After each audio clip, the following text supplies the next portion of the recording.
Hello students, welcome to Rise Bansal. मैं हूँ Ranjay sir और आप देख रहे हैं इलेक्ट्रिक फील्ड का सेकंड पार्ट।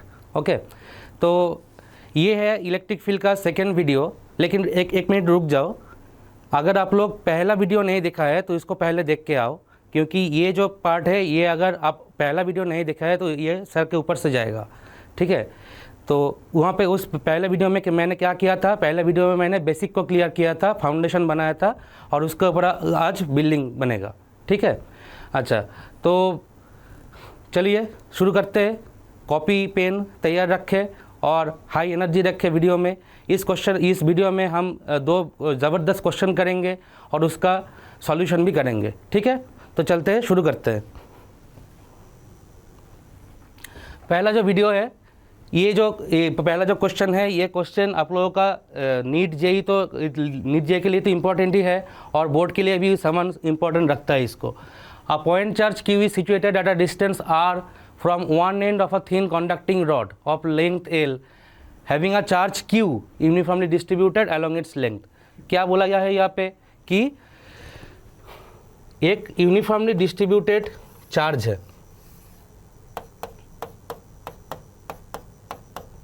यहाँ से एक L डिस्टेंस में, यहाँ से L डिस्टेंस पे एक पॉइंट चार्ज है Q। ठीक है ना, पॉइंट चार्ज है Q, uniformly distributed along its length, find the magnitude of electric force between the two. Electric force निकलना है इस चार्ज के वजह से, यहाँ पे जो पॉइंट चार्ज है इसके ऊपर। क्या करना चाहिए पहले आप लोग बोलो। अगर आप लोग मेरा पहला वीडियो जो इसका पार्ट 1 जो था अगर देख के आए हैं तो आप लोगों को पता चल जाएगा कि इसका जो इस पॉइंट के लिए इस चार्ज का इलेक्ट्रिक फील्ड का फॉर्मूला KQ/R² तो नहीं होगा, है ना। क्यों KQ/R² क्यों नहीं होगा? क्योंकि ये जो चार्ज है ये पॉइंट चार्ज नहीं है, है ना। तो इसका हम लोगों को क्या करना पड़ेगा, पहले एक इसको सेक्शन लेना पड़ेगा। यहाँ पे किसी भी पॉइंट में एक सेक्शन लीजिए जो कि इस चार्ज से x डिस्टेंस पे होगा। ठीक है, इस सेक्शन का कितना चार्ज होगा बोलो, इस सेक्शन का कितना चार्ज होगा। Let us assume it is dq। Okay, और इसका थिकनेस कितना है dx। Okay, so this is ds thickness. Clear. अच्छा, ये जो dq चार्ज बन गया यहाँ पे, जो सेक्शन हम लोग लिए हैं यहाँ पे, इसके लिए इस पॉइंट में जो इलेक्ट्रिक फील्ड का फार्मूला वो KQ/x² ही आएगा। क्योंकि ये dq वाला जो चार्ज है ये एक पॉइंट चार्ज है। ठीक है ना, तो ये इसके लिए इलेक्ट्रिक फील्ड होगा d, जो small electric field, it will B k × dq/x²। Clear, ठीक है ना। अभी हम लोग को क्या निकलने के लिए बोला है, find the magnitude of electric force. Force निकलने के लिए बोला है। फोर्स मतलब क्या होता है, F = QE, है ना। Force = charge into electric field. तो पहले इलेक्ट्रिक फील्ड निकलना है, उसके बाद चार्ज से मल्टीप्लाई करना है यहाँ पे। तो इलेक्ट्रिक फील्ड ये हो गया छोटा इलेक्ट्रिक फील्ड, इसको अगर हम लोग इंटीग्रेशन करेंगे तो ये आएगा कैपिटल इलेक्ट्रिक फील्ड, है ना। ठीक है, अच्छा अभी देखो ये dq जो चार्ज है, dq चार्ज कितना है, इस सेक्शन का चार्ज है dq, है ना। तो इसके लिए हम लोगों को क्या निकलना है, पहले यूनिट में कितना चार्ज होता है टोटल। ये जो चार्ज ये जो L लेंथ का है, यहाँ पे बोला गया है कि L लेंथ, है ना। तो ये अगर L होगा या 2L होगा, है ना, टोटल लेंथ इज L। तो यूनिट में कितना चार्ज है पहले इसको निकालो, उसके बाद जो dx डिस्टेंस है उससे मल्टीप्लाई कर दो, है ना। यूनिटरी मेथड होता है सिर्फ, इसलिए हमको इससे हमको dq चार्ज वाला जो पार्ट मिल जाएगा। तो यूनिट जो चार्ज है, यूनिट चार्ज कॉन्सेंट्रेशन मतलब लीनियर चार्ज डेंसिटी, है ना। लीनियर चार्ज डेंसिटी हम लोग कैसे निकलता है, मेरा पहला वीडियो में पूरा क्लियर एकदम बोला गया था कि lambda = charge per unit length. This is lambda = charge per unit length. और इस सेक्शन के लिए हम लोग बोल सकते हैं क्या, इट इज dq/dx, है कि नहीं, है ना। dx is the thickness and dq is the charge. Okay, तो हम लोग dq यहाँ से निकल सकते हैं, dq will be lambda × dx। Clear, okay चलो, लैम्डा × dx/x²। और लैम्डा को हम लोग लिख सकते हैं Q/L। ठीक है, वो भी सही है।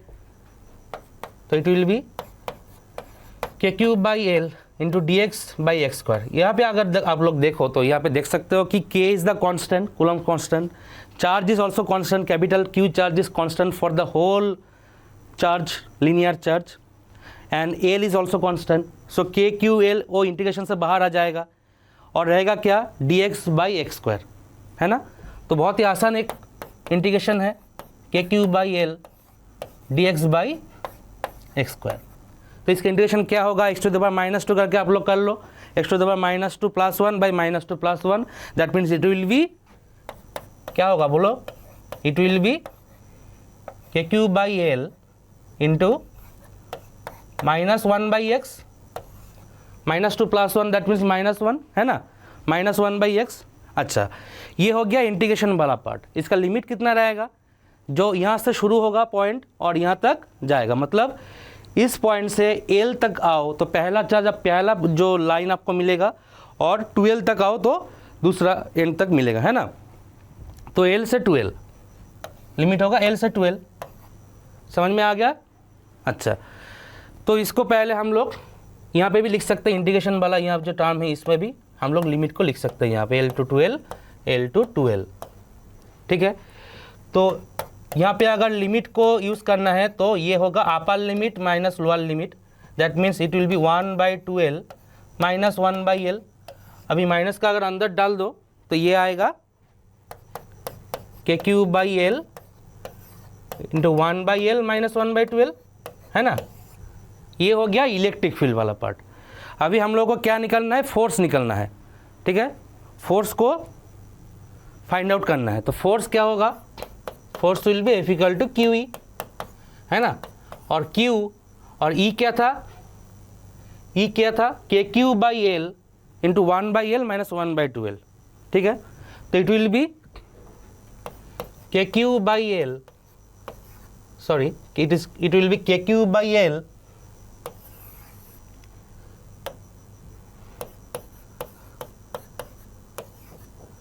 One by L minus 1/12। अच्छा, ये क्या हो गया, k Q Q by L into L into 12। हम लोग को ऑप्शन को देखना है कैसा ये लोग निकलने के लिए बोला है, ये निकलने के लिए बोला है R plus L, R into are plus L. अच्छा, ये आर डिस्टेंस बोला गया है, आर कौन सा है, आर मतलब कि यहाँ पे point charge Q situated distance R from one, ये हम लोगों को आर गिवन है, ठीक है। आप लोग इसको रिप्लेस कर दो बाद में, मैंने एल पकड़ा है, आप लोग इसको एल को आर से रिप्लेस कर दो, तो it will be k Q by are होगा यहाँ पे, ठीक है। उसको छोड़ दो, बाद में हम लोग रिप्लेस कर लेंगे। तो ये आएगा 12 इंटू एल और 12 माइनस एल, ठीक है ना। अच्छा, तो ये आंसर आता है k Q Q by L, 12 minus L मतलब एल बाई 12 स्क्वायर, ठीक है ना। तो ये आ गया के एल एल कट जाएगा, तो ये आ गया k Q Q by 12 square. यहाँ पे देखो एल मतलब क्या है, एल मतलब ये एल मतलब क्या है, ये है आर, है ना। और 12 मतलब क्या है, एल मतलब R plus L. According to this question 12 will be, यहाँ से अगर इतना तो 12 है ना, है ना, तो ये 12 will be R plus L, है कि ना। अच्छा, तो ये एल एल कट जाएगा, ये भाई ये रहेगा के क्यू क्यू बाई 12 का स्क्वायर, 2l स्क्वायर, 2l मतलब आर प्लस एल का स्क्वायर, है ना। देखो तो कौन सा ऑप्शन मिल रहा है, आर प्लस एल का स्क्वायर, यहाँ पे कुछ भी नहीं है, तो R into are plus L है, ठीक है ना। ये हो गया R into are plus L, R into R minus L यहाँ पे रखा हुआ है। तो आर से अगर हम लोग लिखेंगे यहाँ पे, अगर इसको एल से पहले से इसको अगर चेंज कर देते हैं हम लोग कि ये हो गया आर, ठीक है ना। अच्छा, ये हो गया R to R plus L, तो लिमिट आ जाएगा R to R plus L, पूरा लिमिट का चेंज कर लो यहाँ पे, R to R plus L अगर होगा तो यहाँ पे आ जाएगा, यहाँ पे होगा आपका 1/r plus L minus 1/r, ठीक है ना। अभी देखो ये आ जाएगा पूरा, मैंने पहले एल ले लिया था, इसके बाद मैंने आर ले लिया, यहाँ पे एक ही बात है, कोई अलग सब कोई बात नहीं है। तो ये आएगा आपका K Q by L R plus L into R और आर माइनस एल, है ना। R minus L, R minus L cut जाएगा, माइनस एल रह जाएगा यहाँ पे, तो कितना आएगा K cube by L into minus L by R plus L into R. Minus L cut जाएगा यहाँ से, माइनस ई कट जाएगा, तो यहाँ पे रहेगा K cube by R plus L. इसको आप लोग इरेज कर दो। अच्छा,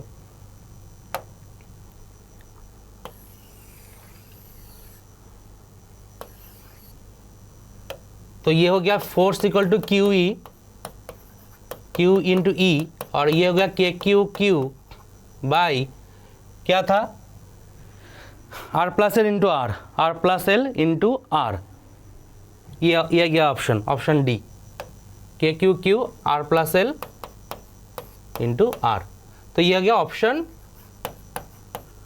डी। समझ में आ गया आपको? बहुत ही आसान सा क्वेश्चन था। पहले से ही अगर हम लोग आर पकड़ लेते तो ये बहुत ही इजी तरीके से हो जाता है। इसको आर पकड़ लो और बाकी जो कैलकुलेशन कर लो। ये R to R plus L होगा, यहाँ पे भी R to R plus L, यहाँ पे भी R to R plus L. ठीक है ना, समझ में आ गया? तो ये हो गया इसका आंसर, ऑप्शन डी। क्लियर? अच्छा, तो ये लगभग समझ में आ गया आप सबको। अगर कोई दिक्कत होता है तो आप लोग कमेंट में इसको डाल दो। अच्छा, सेकेंड जो क्वेश्चन मैंने लिया है यहाँ पे, ये भी बहुत इंपॉर्टेंट क्वेश्चन है। सेकेंड क्वेश्चन ये होता है टाइम पीरियड का क्वेश्चन। ठीक है, यहाँ पे क्या बोला गया है कि a charge particle Q of mass M is in equilibrium at a height H from a horizontal infinite linear charge. तो मतलब हॉरिजॉन्टल इनफाइनाइट लीनियर चार्ज एक रखा हुआ है यहाँ पे, ठीक है, और a particle of Q of mass M is in equilibrium. यहाँ पे एक चार्ज है जो जिसका चार्ज है क्यू, मास है M, Q comma M, it is in equilibrium. Equilibrium का मतलब क्या पता है आप लोगों को? इक्विलिब्रियम क्या होता है कि the net force acting on the charge particle is zero. That means ये पॉजिटिव चार्ज के लिए ये तो इसको रिपल्शन करेगा ना, तो रिपल्शन करेगा और इसकी वेट नीचे लगेगा। अगर हम लोग इसका नेट फोर्स ड्रॉ करते हैं यहाँ पे, तो ये आएगा mg, और इसके लिए ये जो लीनियर हॉरिजॉन्टल चार्ज है, इसके लिए यहाँ पे कितना फॉर्मूला आता है हम लोग को? इलेक्ट्रिक फील्ड तो पता है। इलेक्ट्रिक फील्ड कितना होता है? It will be 2k lambda by D, है ना। डी मतलब डिस्टेंस, यहाँ पे कितना डिस्टेंस गिवन है यहाँ पे एट ए हाइट एच, ये हाइट एच गिवन है यहाँ पे, तो ये होगा 2k लैम्डा बाई एच, है ना। तो और ये इलेक्ट्रिक फील्ड से हम लोग अगर फोर्स को निकलना है तो क्यू से मल्टीप्लाई करना है, तो it will be 2k Q lambda by H. ये हो गया अपवर्ड फोर्स, है ना। अपवर्ड फोर्स छोटा होगा, डाउनवर्ड फोर्स बड़ा होगा अगर ये यूनिफॉर्म नहीं रहेगा तो, अगर ये इक्विलिब्रियम में नहीं रहेगा तो। यहाँ पे पहले बोला गया कि इट इज़ इन इक्विलिब्रियम, तो it will be 2k Q lambda by H, it will be mg। Okay, now the charge lies in the vertical plane containing the line charge if the particle is displace slightly. ये वाला line बहुत important line है। If the particle is displace slightly vertically prove that the motion of the charge particle will be simple harmonic. तो देखो, simple harmonic मतलब ऐसे ही वाला जो कॉन्सेप्ट है यहाँ पे डाला गया है। तो ये दो चैप्टर को मार्च करके एक क्वेश्चन डाला गया है। बहुत ही इंपॉर्टेंट क्वेश्चन है आप लोगों का बोर्ड के लिए भी और जेई नीट के लिए भी, ठीक है। तो अगर आपको इसको स्लाइटली डिस्प्लेस करो यहाँ से इक्विलिब्रियम पोजीशन से, तो अगर मान लो